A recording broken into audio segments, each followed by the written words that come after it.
السلام عليكم السلام عليكم السلام عليكم ورحمة الله وبركاته.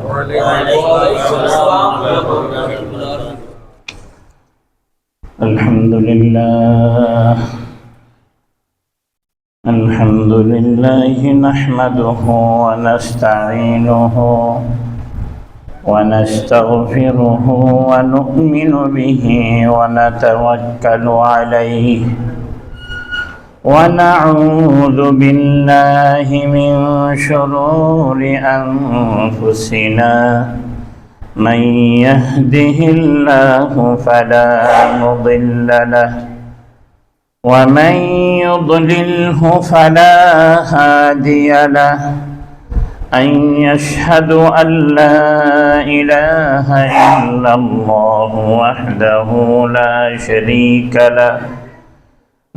شريك له ولا نذير له ولا مثيل له ونشهد أن سيدنا وسندنا وحبيبنا وطبيب قلوبنا وعلى آل سيدنا محمد وعلى آله وأصحابه وبارك وسلم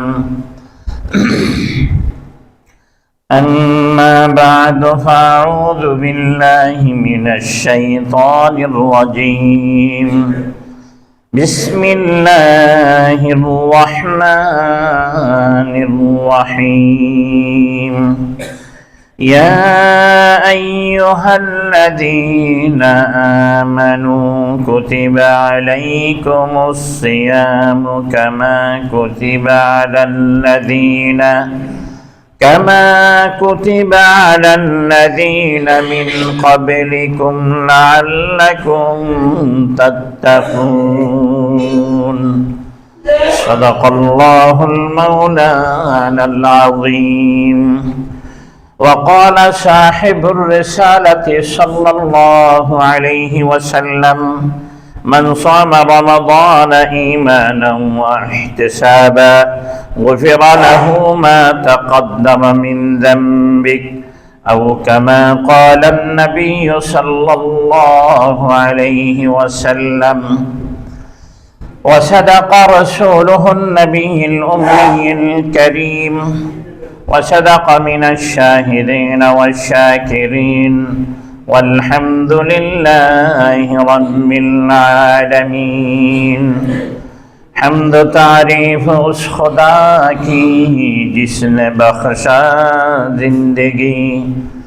حمد و تعریف اس خدا کی جس نے بخشا زندگی درود سلام اس نبی پر جس نے سکھایا بندگی بلغ العلا بکمالہ کشف الدجى بجمالہ حسنت جمیع خصالہ صلوا علیہ وآلہ اللهم صل على سيدنا ونبينا وشفيعنا وحبيبنا ومولانا محمد صلى الله عليه وعلى آله وأصحابه وبارك وسلم الحمد لله ثم الحمد لله আল্লাহ সুবহানাহু ওয়া তাআলার লাখো কোটি শুকর যে মহান পরওয়ারদিগারে আলম আমাদের সকলকে শাবান মাসের শেষ জুমা আদায় করার জন্য মসজিদে আসার বসার কোরআন ও সুন্নাত থেকে রমজানের ফজিলতের উপর কিছু আলোচনা শুনবার যে তৌফিক আল্লাহ সুবহানাহু ওয়া তাআলা আমাদেরকে দান করছেন सर्वे सजूद है ज़ुबानन कलिमत शुक्र आदे करी बोली अल्हम्दुलिल्लाह। अल्लाह सुब्हानाहु व तआला दरबारे दरखास्त पेश करी अल्लाह আমরা যে কয়েকখানা সালাতু সালাম পড়লাম এই কয়েকখানা সালাতু সালামকে অগণিত গুণ অজস্র গুণ বৃদ্ধি করে আল্লাহর হাবিবের উপযুক্ত করে পূর্ণ মোহাব্বতের সহিত সহি করে শুদ্ধ করে যেভাবে তেলাওয়াত করলে আল্লাহ এবং আল্লাহ রসুল সন্তুষ্ট হবেন এই তরিকা মোতাবেক সলুক মোতাবেক সোনার মদিনার মধ্যে হাদিয়াতান পৌঁছায় দিন বলে আল্লাহ রব্বুল আলমিনের দরবারে দরখাস্ত পেশ করে যে যত মুমিন মুমিনা দুনিয়াতে বিদায় নিয়ে গেছে, যারা দুনিয়াতে জীবিত আছে কিয়ামত পর্যন্ত যত মুমিন মুমিনা দুনিয়াতে আসবেন, আল্লাহ সকল মুমিন মুমিনাকে তাদের সমস্ত গুনাহতা মেহেরবানি করে মাফ করে দিন, সকলকে জান্নাতি হিসেবে কবুল মঞ্জুর করে দিন। আলহামদুলিল্লাহ সুম্মা আলহামদুলিল্লাহ। আল্লাহ তাআলার বহুত বড় মেহেরবানি, বহুত বড় দয়া যে আল্লাহ সুবহানাহু ওয়া তাআলা উম্মতে মুহাম্মদিয়াকে এমন একটা মাস দান করলেন যে মাসটার এমন একটা সময়, এমন একটা মুহূর্ত রয়ে গেছে যে মুহূর্তের সময়টা যারা হাজার হাজার বছর ইবাদত করে যে ফজিলত, যে মকাম, যে স্থান পায় নাই, উম্মতে মুহাম্মদিয়াকে প্রতি বছর এমন একটা সময়, এমন একটা রাত্রি দিয়ে এমন ফজিলত পূর্ণ করে দিলেন, তারা হাজার হাজার বছর ইবাদত করে যেটা পাবে না, আমার হাবিবের উম্মত ওই একটা রাত্রি ইবাদত করে তাদের উপরে কি সম্মান হয়। এই জন্য আল্লাহ তাআলা এই মাসকে উম্মতে মুহাম্মদিয়ার জন্য এটা হাদিয়া দিলেন, হাদিয়া। এই হাদিয়ার যদি সম্মান এবং ইজ্জত আমরা না করি তাহলে আমাদের সম্মান এবং ইজ্জত থাকবেই না। ওই জন্য রমজানের ফজিলত সম্পর্কে জানে না এরকম খুব কম মানুষ আছে। সকলের বেশ আর কম জানা রয়ে গেছে রমজানের ফজিলত সম্পর্কে, কিন্তু মানার মধ্যে নেই। কেন নাই? গাফলতের কারণে, অলসতার কারণে। একটু অলসতা যদি দূর করে দেয় তাহলে দেখা যাবে রমজানের মধ্যে মানে ইবাদত আমার আর আপনার দ্বারা হবে, যেটা ভালো ভালো বুজুর্গরা পর্যন্ত করতে পারে না। ওই জন্য আল্লাহ সুবহানাহু ওয়া তাআলা আমাদের সকলকে গাফলতের চাদর থেকে বের হয়ে, অলসতার চাদর থেকে বের হয়ে আমলের জিন্দেগি গড়ার তৌফিক দান করে বলেন আমিন। আল্লাহ সুবহানাহু ওয়া তাআলা তিনটি জাতি বানাইলেন। একটা হচ্ছে ফেরেশতার জাত, একটা হচ্ছে জিন বা ইবলিসের জাত, একটা হচ্ছে বনি আদমের জাত। বানিয়ে দেখা যাচ্ছে আল্লাহ তাআলা জিন জাতিকে বানাইছেন নূর থেকে, আল্লাহ তাআলার নূর থেকে। জিন জাতি বা ইবলিস জাতিকে বানাইলেন আল্লাহ তাআলা আগুন থেকে। মানুষকে আল্লাহ তাআলা বানাইলেন তিন বা মাটি থেকে, হাক থেকে। পরকালের দিকে যখন আমরা দেখি তখন দেখি দুইটা জিনিস পাই, আগুনেরও একটা জিনিস পাওয়া যায়, নূরেরও একটা জিনিস পাওয়া যায়। জান্নাত নূরের আর জাহান্নাম আগুনের। মানুষ এটা মাটির তৈরি, তাহলে তার কি অবস্থা হবে? এজন্য আল্লাহ সুবহানাহু ওয়া তাআলা বলছেন ইন্নী জাইলুন ফিল আরদি খলিফা। আল্লাহ সুবহানাহু ওয়া তাআলা বলেছেন, হে আমার ফেরেশতারা শোনো, আমি দুনিয়াতে আমার একটা প্রতিনিধি আমি পাঠাবো, যে প্রতিনিধিকে আমি সৃষ্টি করব মাটি দিয়ে। কিন্তু পরকালে দুইটা জিনিস থাকবে, জান্নাত এবং জাহান্নাম। জান্নাতও মাটির নয়, জাহান্নামও মাটির নয়। জাহান্নাম আগুনের, জান্নাত নূরের। এই বান্দাদের এখানেই থাকবে ফজিলতের বিষয়। এজন্য কবি এভাবে বলেন, আমল সে জিন্দেগি বনতি হ্যায় কে জন্নত ভি জাহান্নাম ভি, আমল সে জিন্দেগি বনতি হ্যায় কে জন্নত ভি জাহান্নাম ভি, यहाँ की अपनी फितरत में न नूरी है न नारी।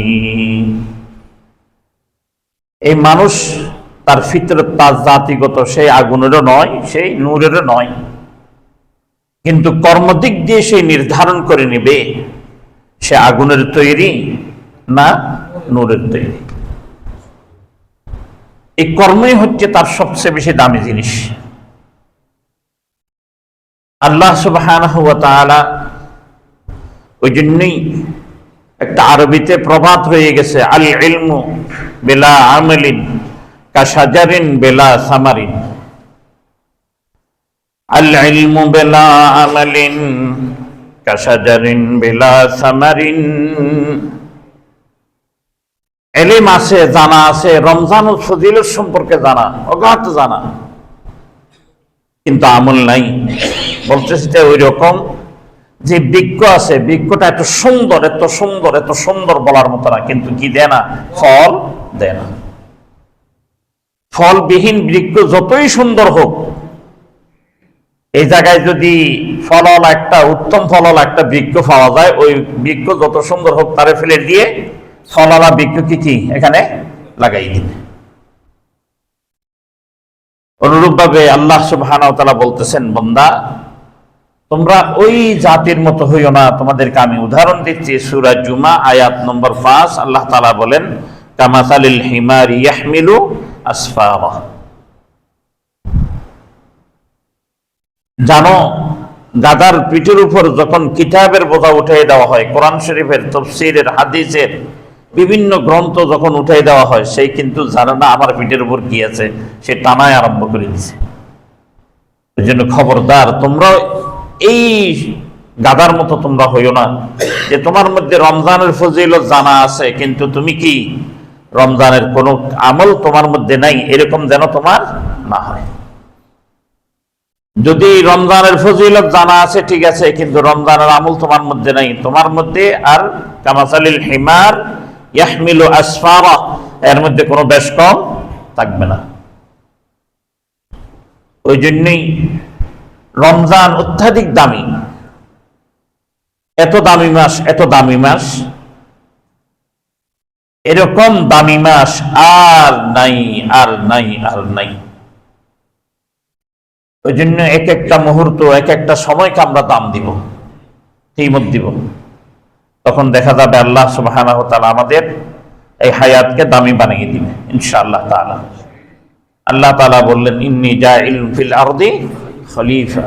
আমি আমার প্রতিনিধি পাঠাচ্ছি, এমন প্রতিনিধি তাদেরকে যেই জিনিস থেকে আমি সৃষ্টি করছি, ওই জিনিসের কোনো কিছুই না আছে জান্নাতে, না আছে জাহান্নামে, কিন্তু তারা এমন কিছু কর্ম করবে যে কর্ম করার কারণে তারা ফেরেশতার চেয়ে আরো উপরে চলে যাবে, ইবলিসের চেয়ে আরো উপরে চলে যাবে।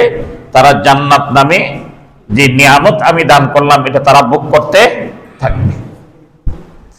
ওই জন্য আল্লাহ তাআলা বলতেছেন, ইন্নাল্লাহা লা ইউযিউ আজরাল মুহসিনিন।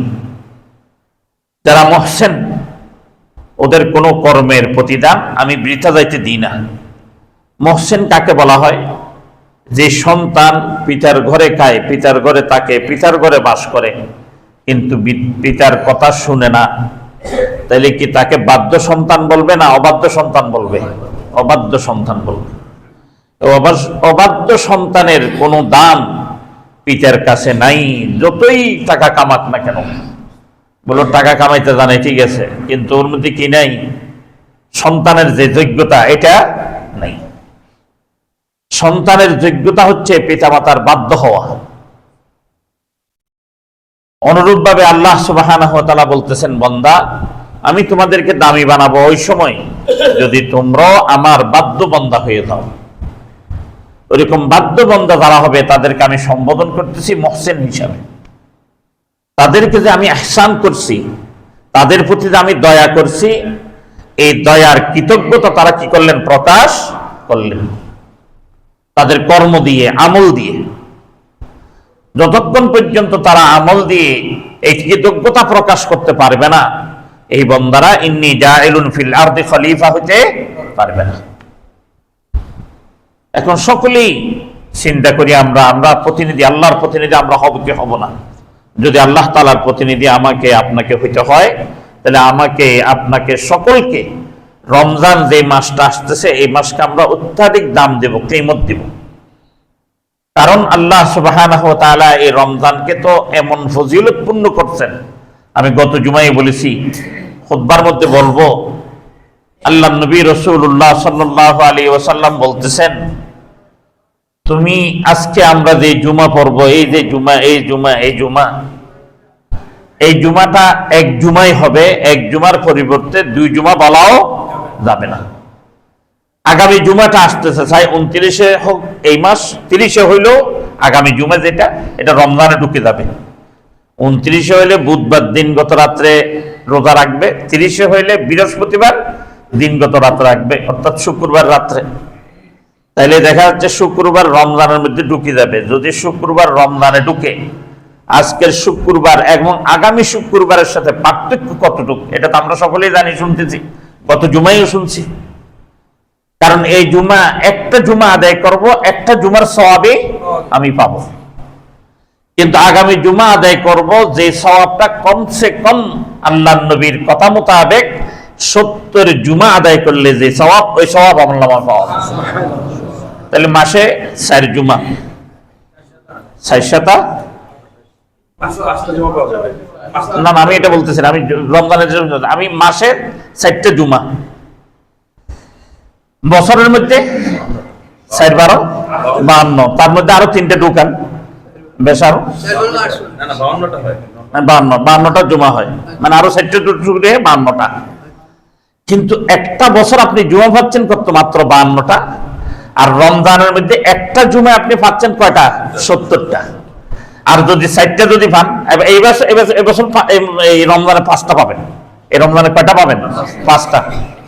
এই রমজানের হিসেবে করেন, যদি 5টা পান তাহলে 500 5 7 35, 300 350, অর্থাৎ পুরো বছরটাই আপনার জন্য জুমা হয়ে গেছে। সুবহানাল্লাহ বলবেন না? এত ফজিলতপূর্ণ এই মাস। শুধু এতটুক নয়, 2টা শেষ জুমা আসবে, 2টা এমনও হতে পারে একটা জুমা ভেজর পড়তে পারে। ওই যদি ভেজর পড়ে যায় এবং ওই মুহূর্তটা যদি ওই জুমার মধ্যে পড়ে যায়, এবং ওই জুমা হয়ে যাবে কি আল্লাহ তাআলার কালাম মোতাবেক 100 যদি 1000 দিয়ে পূরণ দেয়, তাহলে কত হয়? 1 লাখ। 10,000 1 লাখ, 1 লাখ হয়। এই 1 লাখ জুমা পড়লে যে সওয়াব আমলনামায় আসবে, ওই একটা জুমায় আমার আর আপনার আমলনামায় 1 লাখ জুমার সওয়াব চলে আসবে।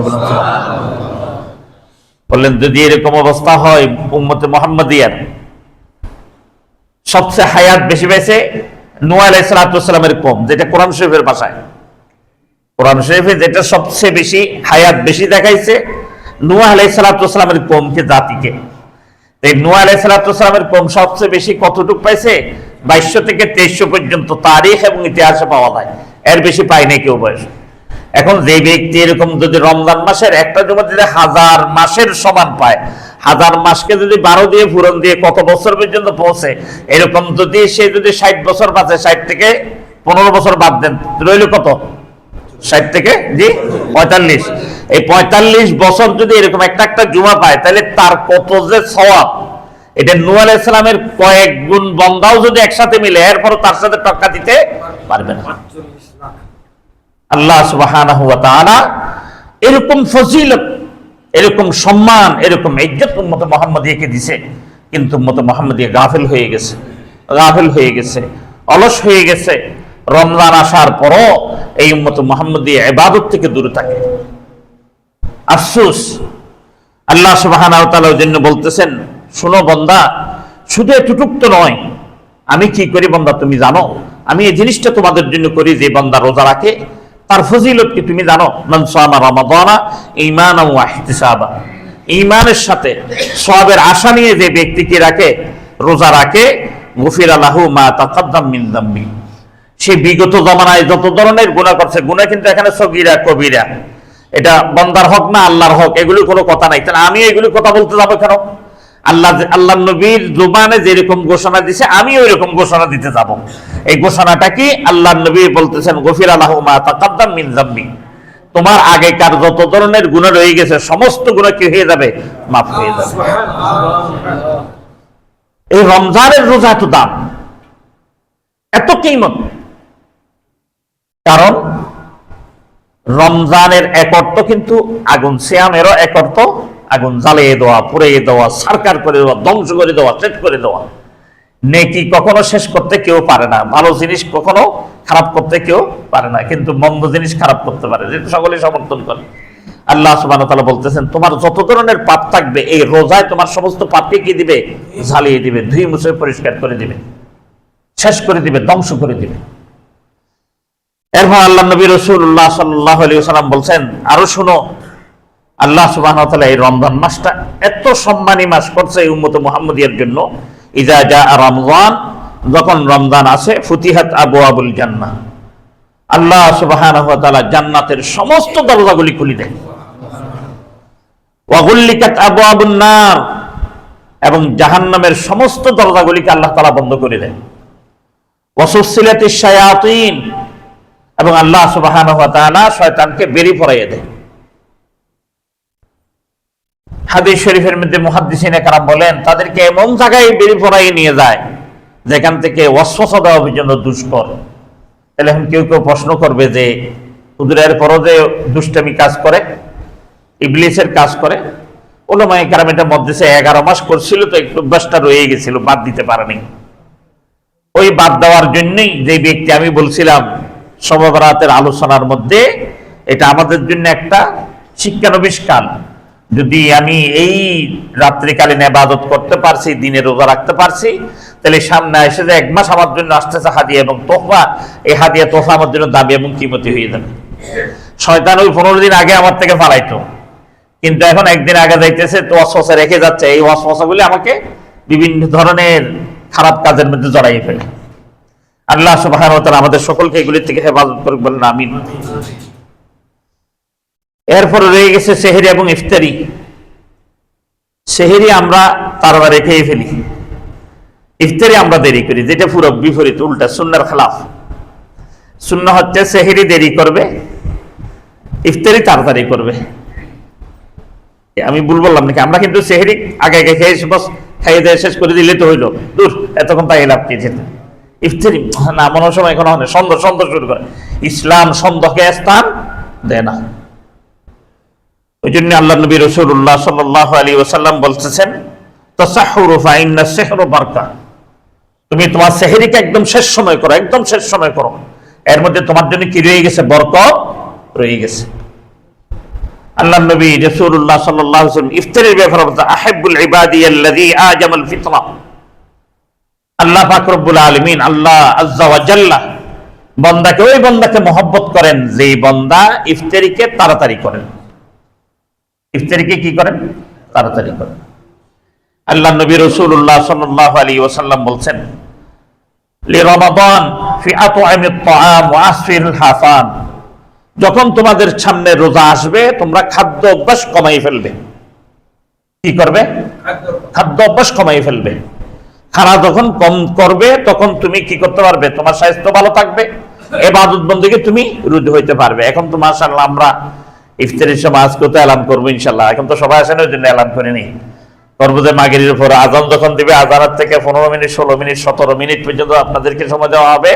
এই 15 মিনিট যদি মানুষ খানা খায়, আল্লাহু আকবার, কেমন খানা খাইতে পারে এবার বুঝেন তো, উঠাই তো মুশকিল হয়ে যায়।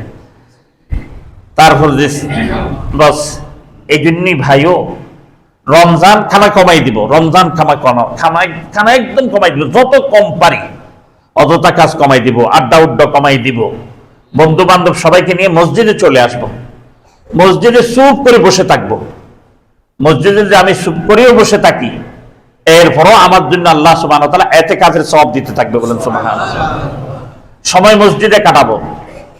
মসজিদ যেন এমন হয়, আমাদের তো এখন মসজিদ তালা মারতে হয়, নাউজুবিল্লাহ, এটা অনেক গুনার কাজ। কিন্তু মসজিদে তালা মারা এটা কিসের কাজ? গুনার। কিন্তু অপারক্ষই করতে হচ্ছে।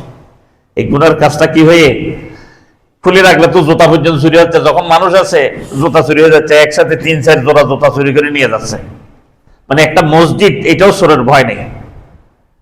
যে লোক মসজিদে আল্লাহর ঘরে আল্লাহর সাথে হাজিরা দিতে আসছে, ওই বন্দার জুতা আমি নিয়ে যাচ্ছি, এই ভয়টা পর্যন্ত নেই। তাহলে বাকি অন্য সময় কি থাকবে? পুরো মসজিদ উঠেই নিয়ে যাবে গা খোলা রাখলে। ওই জন্য তালা মারতে হয়। কিন্তু মসজিদে তালা মারা শরীয়তে এলাও নেই। আমি কি বলতে বুঝছেন? শরীয়তে কিন্তু এটা এলাও নেই। ওই জন্য এলাও নাই। এটা কোন সময় হবে? যদি আমি মসজিদে থাকলে, না থাকলে কেমনে হবে? ওই জন্য আমি আপনাদেরকে অনুরোধ করব, রমজান আমরা দিনে রাতে মসজিদের সাথে সম্পর্ক করার চেষ্টা করব। যত বেশি মসজিদের সাথে ইনশাআল্লাহ সম্পর্ক করব, তত আমার জন্য আপনার জন্য ফায়দা। কারণ আল্লাহ নবী রাসূলুল্লাহ সাল্লাল্লাহু আলাইহি ওয়াসাল্লাম বলতেছেন, আহাব্বুল বিলাদি ইলাল্লাহি মাসাজিদুহা ওয়া আবগাদুল বিলাদি ইলাল্লাহি আসওয়াকুহা। এক সময় বাজার ছিল, ওনারা মুরব্বীরা বলতে পারবেন, বাজার সপ্তাহে 2 দিন ছিল। 2 দিনের উপরে বাজার ছিল না, হাটবার 2 দিন, সপ্তাহে 2 দিন। তাও খুব কম কাছের লোক আছে, বেশি দূরের দূরের লোক বেশি। কারণ একটা বাজার এখানে, আরেকটা বাজার ওই ওখানে, মানে একটাতে 10-12 কিলোমিটার দূরত্ব একটা হাটের সাথে আরেকটা হাটের সাথে। দোকানদান তো পাওয়াই যায় না। আর এখন তো মাশাআল্লাহ ঘর থেকে বের দেখি দোকান পাওয়া যায়। এটা শুধু শহর বলে কথা না, গ্রামেও কিন্তু এরকম হয়ে গেছে এখন। গ্রামেও প্রত্যেকটা গ্রামের মধ্যে মধ্যে সব দোকানে পড়া এখন। ওই জন্য ভাইও, বাজার বলতে ওই হাট বাজারকে শুধু বাজার বুঝায় দেয়, যেখানে আড্ডা গোলমার হচ্ছে, আড্ডা মারতে হচ্ছে, ওখানেই বাজার বুঝাইছে। আল্লাহ নবী বলছেন, বাজার হচ্ছে আল্লাহর কাছে সবচেয়ে নিকৃষ্ট জায়গা, আর মসজিদ হচ্ছে আল্লাহর কাছে সবচেয়ে প্রিয় জায়গা, সবচেয়ে প্রিয় জায়গা। যখন বান্দা মসজিদে চলে আসে, ঢুকার সময় শুধু নিয়ত করে ঢুকবে, আমি কি ইতিকাফের নিয়তে ঢুকলাম, ইতিকাফের নিয়তে ঢুকলাম। এই ইতিকাফের নিয়তে ঢুকার কারণে আল্লাহ সুবহানাহু ওয়া তাআলা তাকে নফল ইতিকাফ যদি কেউ রাখে, তাকে সওয়াব দিয়ে দিবে, বলুন সুবহানাল্লাহ। এরপর বলতেছে, এক উমরার সওয়াব তার আমলনামায় দিয়ে দেওয়া হবে। ওই জন্য আল্লাহ সুবহানাহু ওয়া তাআলা আমাদের সকলকে, আমি আজকে ওয়াজ করতে বসিনি, আমি শুধু একটুটুকু আপনাদেরকে বলার জন্য, ও ভাইও রমজানটা একটু দাম দিই, কিমত দিই। রমজানের মধ্যে ইবাদত 2 ধরনের, একটা হচ্ছে শারীরিক ইবাদত, আর একটা হচ্ছে আর্থিক ইবাদত। শুধু শারীরিক ইবাদত করলাম, আর্থিক ইবাদত করলাম না, তাইলে আমার কি রমজানের হক আদায় করতে পারলাম না? ওই জন্য আমি একটা লম্বা হাদিস আপনাদের সামনে নিয়ে আসছি। আল্লাহ নবী রাসূলুল্লাহ সাল্লাল্লাহু আলাইহি ওয়াসাল্লাম বললেন, এটা বলে আমি ইনশাআল্লাহ শেষ করে দেব। ক্বালা মান আনফাকা যাওজাতাইন ফি সাবিলিল্লাহি নুদিয়া মিন আবওয়াবিল জান্নাহ ইয়া ইবাদিয়াল্লাহ হাযা খায়রুন ফামান কানা মিন আহলিস সালাহ দাঈ মিন বাবিস সালাহ ওয়া মান কানা মিন আহলিল জিহাদ দাঈ ইলাল মিন বাবিল জিহাদ ومن كان من أهل الصيام داعي من باب الريان ومن كان من أهل الصدقة دعي إلى الباب الصدقة. قال أبو بكر الصديق رضي الله تعالى عنه يا أبي وأمي يا رسول الله من على من دعي من تلك الأبواب وصرفت هل يدعو أهلكم من تلك الأبواب فكلها؟ قال نعم أرجعوني وتكونوا منهم أو كما قال النبي صلى الله عليه وسلم. আল্লাহ নবী রাসূলুল্লাহ সাল্লাল্লাহু আলাইহি ওয়াসাল্লাম একটা দীর্ঘ লম্বা হাদিস বলেন, বলে আল্লাহ সুবহানাহু ওয়া তাআলা যখন কেউ যদি আল্লাহর রাস্তায় ব্যয় করে, আল্লাহর জন্য ব্যয় করে, ব্যয় করার কারণে তখন তাকে জান্নাতের একটি দরজা রয়ে গেছে, সদকা নামে দরজা। ওই দরজা তাকে ডাকতে থাকবে, আসো তুমি আমার এদিকে আসো। যে ব্যক্তি নামাজ পড়তে থাকে, নামাজ ওই ব্যক্তিদেরকে বাবু সালাহ নামে একটা দরজা আছে, ওই দরজা তাকে ডাকতে, তুমি আমার দিকে ঢুকো, আমার দিকে ঢুকো। অনুরূপ ভাবে রমজানের রোজারও একটা কি রয়ে গেছে, দরজা রয়ে গেছে, যেটাকে রাইয়ান বলা হয়। যখন রোজাদার রোজা রাখে তখন রাইয়ান তাকে আহ্বান করতে থাকে, ডাকতে থাকে। তার মধ্যে সবচেয়ে বেশি যেটা ডাকতে থাকে এটা হচ্ছে সদকার দরজা। এই রমজানের মধ্যে সদকার দরজা বেশি বেশি করে ডাকে বন্দাদের।